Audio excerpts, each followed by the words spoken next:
with Marcus Heinemann, who was your great-grandfather. Yes. Tell us about him. Where was he born? What did he do? What was his life like? He was born in the city of Lüneburg. His father was one of the first Jews to be admitted to the city because the guilds did not want the Jews. They would be competition for them. So they made it difficult. But the father, Marcus Heinemann, was one of the first Jews to live there. And Marcus spent his whole life there. He had 17 children, and my grandfather, Robert Heinemann, was the oldest. He started the Jewish community because more Jews were gradually coming, and around the beginning of the 20th century there were maybe 120 Jews in Lüneburg. He was successful in business. He was a banker, and also he manufactured bricks, and he was benefactor to the city, which honored him by naming a street Marcus Heinemannstraße. Then, when the Nazis came, they changed the name, but after the war it was reinstated.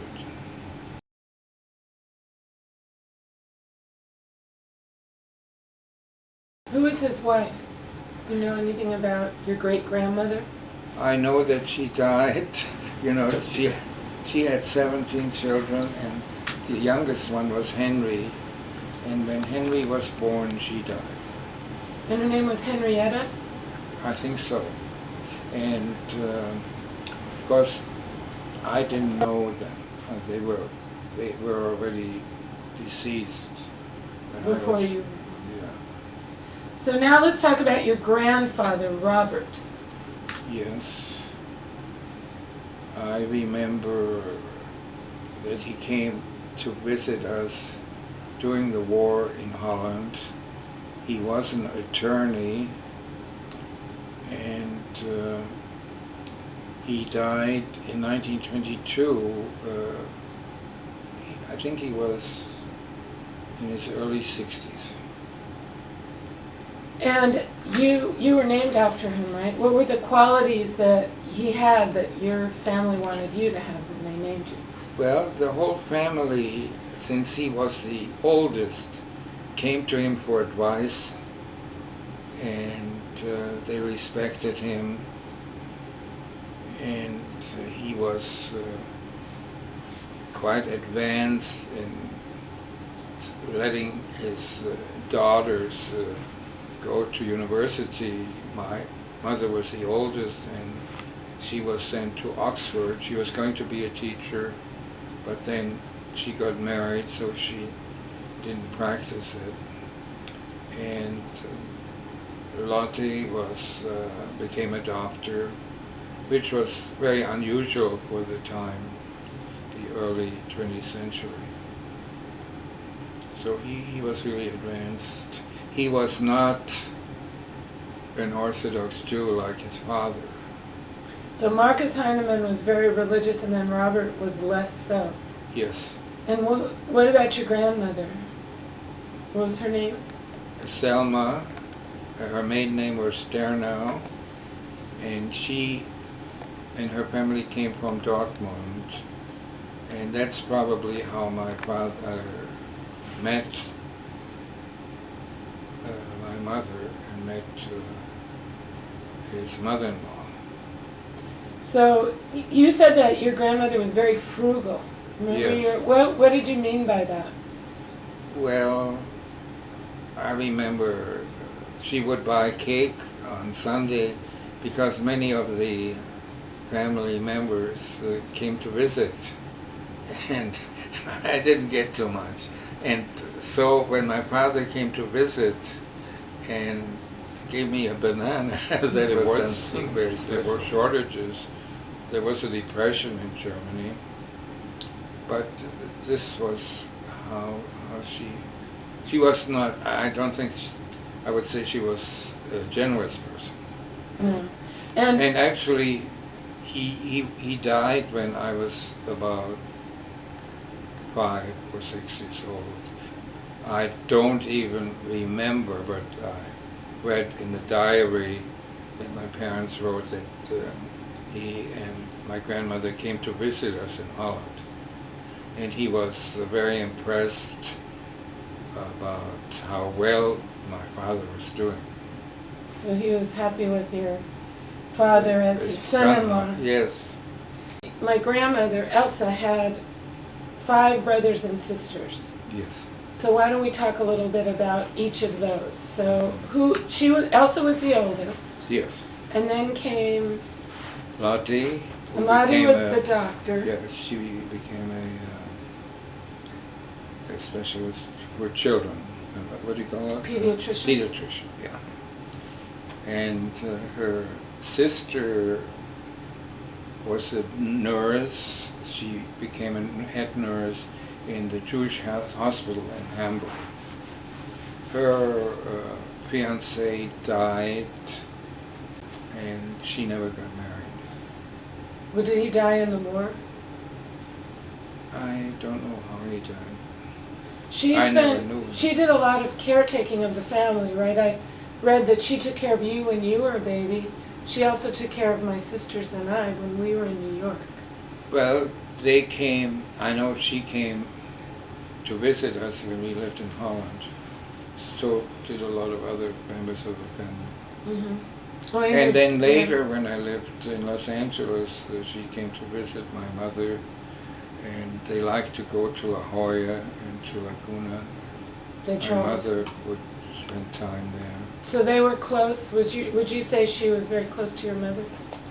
Yes, they were close to my mother. She used to call my sister a dickup. That's what I remember about her. Barbara? She would call Ruth. Oh, Ruth? You dickup. Oh. Sort of like a dummy, right? Mm-hmm. Stubborn. That she was stubborn. Oh, stubborn. That means that she was stubborn. The next after Gertrude comes. Well, there was Fritz, Frankfurt, and that's where Fritz and his wife Ada and their son Francis lived.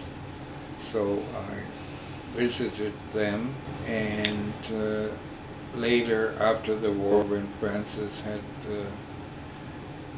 moved to London, I visited them there, and his daughter married an American and settled in Los Angeles. So Francis and his wife would come quite often to Los Angeles. Tell us about Fritz. Fritz was probably the most famous one of the whole family, wouldn't you say? Yes. What made him? He was a professor at the university in Frankfurt in philosophy, and he lost his job immediately when the Nazis came because they did not want Jews as teachers. So his family still stayed in Frankfurt, and he tried to find a place for himself, and he gave lectures and came to Holland, came to England, and finally settled in Oxford, and then his family came to Oxford.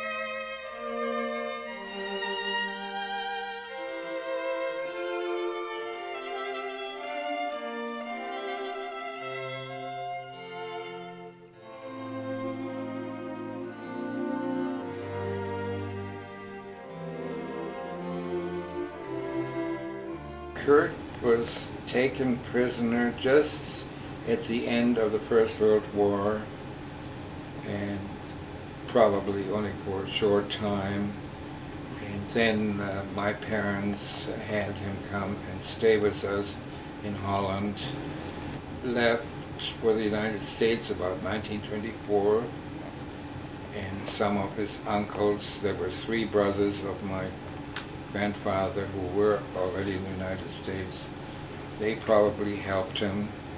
He first was in Florida and then ended up in Los Angeles. He was in the stationery business, and I worked for him when I first came to Los Angeles. He had a store, and I dusted the greeting cards, and I made $13. I made less money than I made in New York. He paid me $13 a week. So I didn't stay too long there. And he was married to, he had two wives, right? He lost his first wife? No, he married very late. Oh, I see. And he married Annie, who for her, it was her second marriage. My father's name was Max Rhee. And how do you spell? R-H-E-E. It was, the origin came from a city in Germany named Reda, and it was shortened, and that's how our family got the name. He was in the business that my father took over later, and one thing he had was a representation of a manufacturer of chewing tobacco. And a lot of the miners in Dortmund, they couldn't smoke, so they, at work, they would use chewing tobacco. And my grandfather represented the manufacturer, and my father later took that over too. And he also had a career in the business of food, dairy products, and my father took that over. And did your father, he had brothers and sisters? Yes, my father was the youngest, so since his parents died early, some of his older sisters took care of him. And he was quite musical. He started with the violin when he was about 6 years old, and kept up playing the violin for the rest of his life. And was his side of the family very religious? No, his older brother married a non-Jew, Ida. His older brother was in the German Navy. I don't know whether he was in the Navy during the First World War, but he also lived in his city, the city of the German fleet, the German Navy, Kiel. Mm-hmm. So I spent some vacations with him and his wife in Kiel, and I had a canoe and used it in the harbor there, visited different ships, and enjoyed my vacations with him and his wife. Now, did the ones that married non-Jews when the war came, did the Hitler didn't care if you were married to a non-Jew, you were still a Jew, right? Yeah. And did he persecute the wives and husbands also of the Jews? This uncle, his name was Adolf, and he died early. I think he died in 1934, so they didn't, weren't persecuted. And his wife later moved to Berlin, and I still kept in touch with her. I visited Berlin in 1934. That was after the Nazis burned down the building of the parliament, Reichstag. That was my first visit to Berlin. Your father also had, who is Marie Rhee? Oh, Marie Rhee is the daughter of a cousin of my father. Marie Rhee is the daughter of Max Rhee, who was a judge in Cologne. He also was married to a Gentile. And she had a brother, Paul. They came to visit us when we lived in California, and I would visit them after the Second World War, when I visited Europe. So they stayed in Germany, right? They went. Yes, never left? they were actually not. They were They were only Jewish through the father, and Paul actually got into the German army, but then he heard that they did not want even mixed half-Jewish people in the army, and he got out, and he and his sisters continued to live in Cologne, and they had friends who were hiding them and sharing their rations with them. Well, my father had a very good relationship with his sisters. And, one died in Bergen-Belsen, probably of starvation, and I discovered this on a visit in '95 when the people arranged a visit to Bergen-Belsen, and I saw a marker for my cousin, the son of his sister Paula. He had died there, and his mother had died there. They had left Germany to live in Holland, and then they deported the Jews from Holland, and they both ended up and died in Bergen-Belsen. Which was near Lüneburg, right? Yeah, it's near Lüneburg.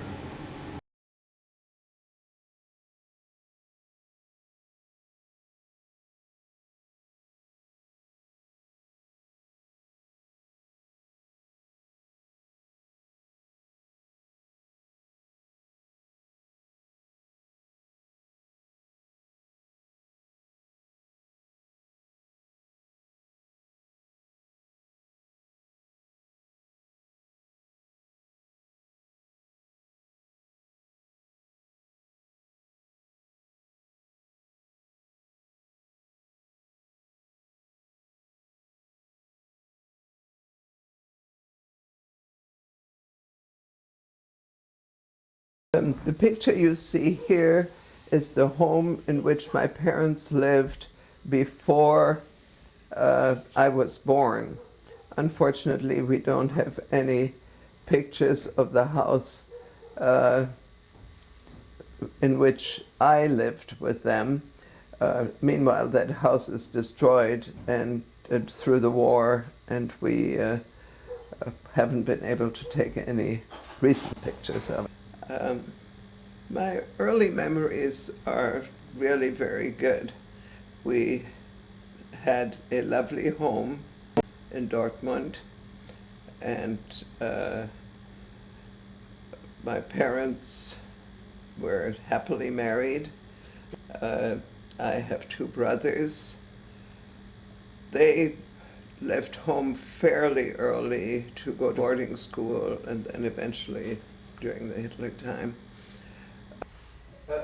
Here we see my grandfather, my mother, and my old brother in Germany.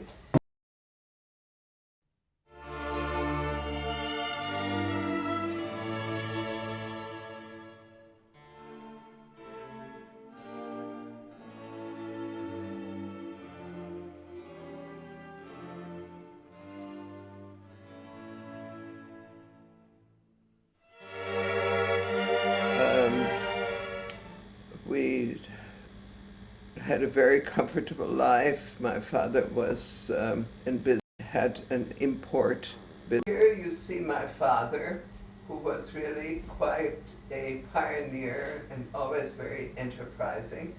And when nobody else was flying yet, he, in the 20s, was flying from Dortmund to Frankfurt.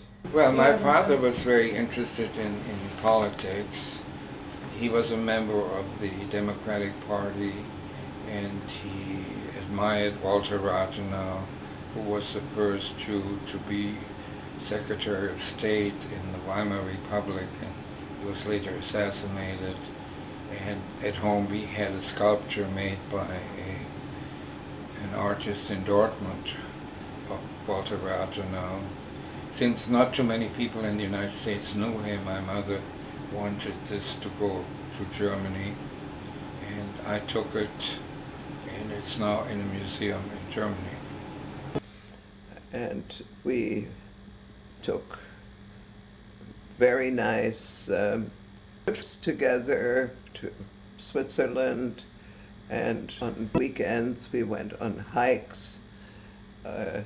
We would take the train to some scenic place and then hike to the next town and take the train back. We did, however, have a car when that wasn't so common yet. My parents were always a little bit ahead of the time. I remember we had a washing machine that people really didn't have then. It was water driven, and friends were always impressed to see it. Then we had a woman who came in, she did the laundry, and then she put it through a wringer by hand, and then it had to be hung up outside.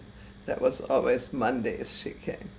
And she more or less became a member of the family. I called her Oma because she was with us so long.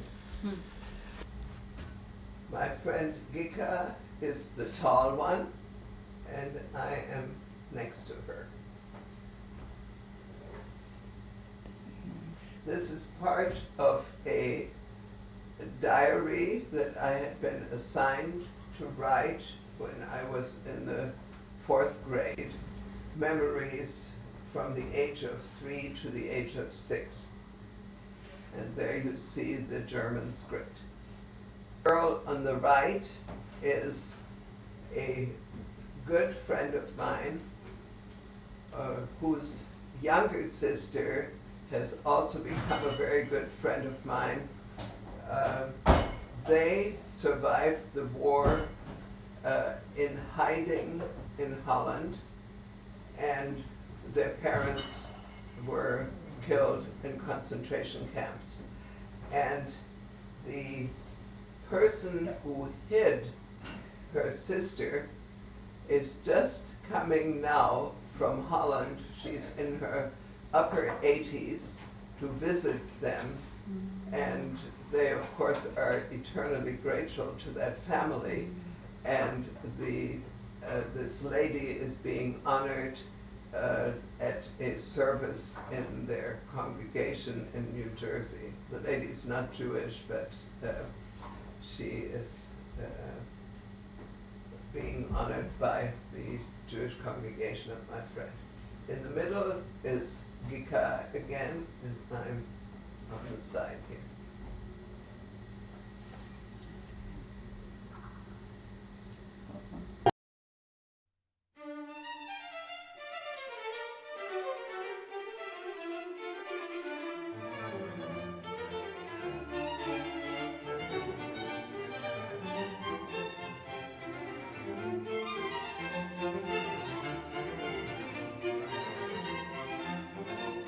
Among the happiest memories of my early childhood are occasions with music. My father played the violin and the viola as an avocation. He was not a professional, but he played well, and he had friends with whom he played string quartet regularly.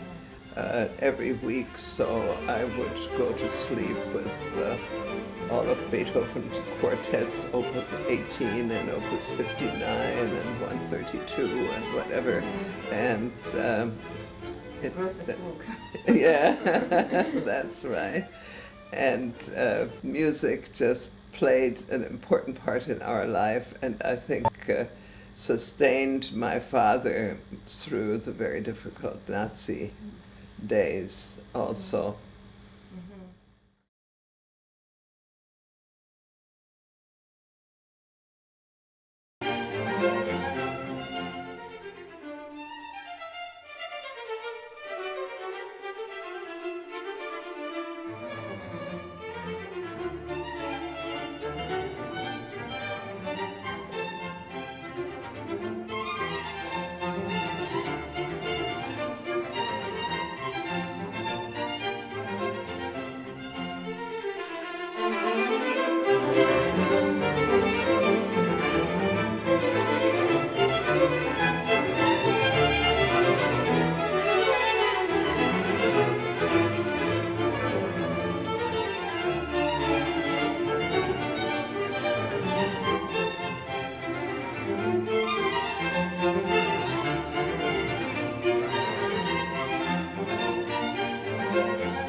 My oldest brother, the one who died, barely ever came to the United States. He went from Germany to England, and I will get back to that probably a little more later on, and was in England. He attended Oxford and then worked in England, and then went to Switzerland and never came to the United States. My other brother, who was actually born in France, lived for several years in Holland during the First World War, where my father was, as a representative of the German government, as ridiculous as that sounds nowadays, helping to provide food for Germany, and saw that it got imported to Germany from Holland. So my second brother was born in Holland, and at the time of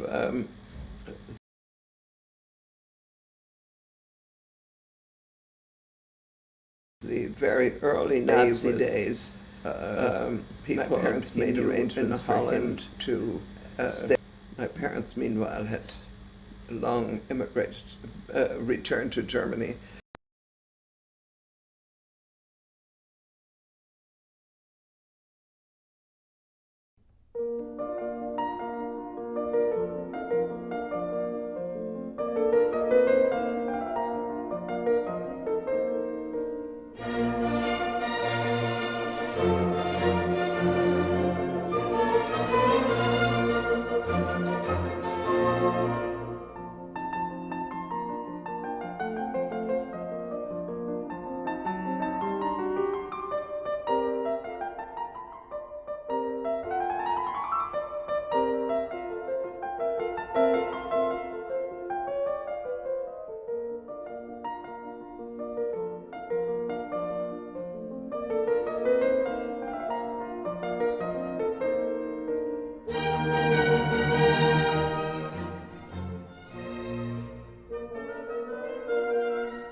received a prize as the outstanding student in her class.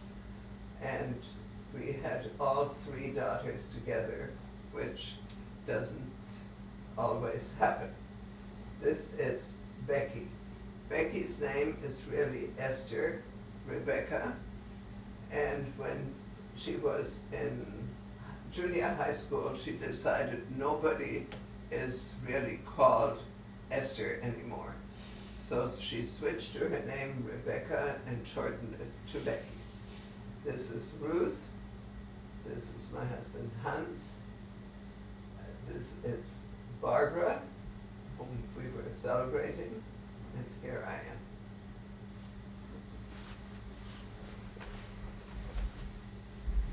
Let me just think what year this was. Oh, this was just last year. Okay.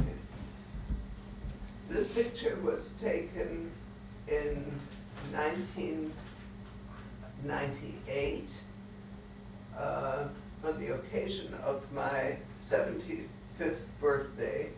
We took our family to Hawaii, and most of them are on this picture.